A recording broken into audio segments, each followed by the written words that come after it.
Hello, in this video I want to show you top 4 tricks you can use to improve quality of your pictures for Honor X7. So the first one is to go to AI and enable it. Here you can also see that it improves the lighting and color of your pictures.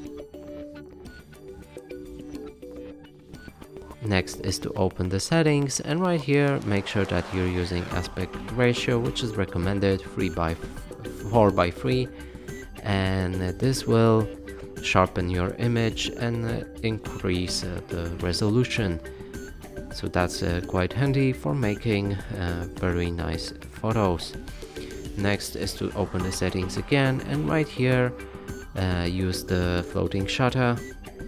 That way you'll be able to move the shutter around the screen and place it somewhere convenient, and if you take photos with it, your phone might not move, and that will make your photos less blurry, as when you move it to click the shutter, it makes them blurry.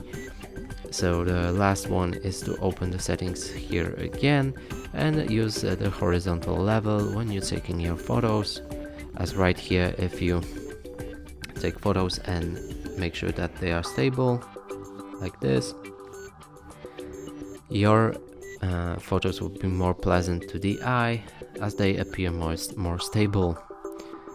And that's it for this video. Hope you like it. Please consider subscribing to our channel, leave a like and a comment below.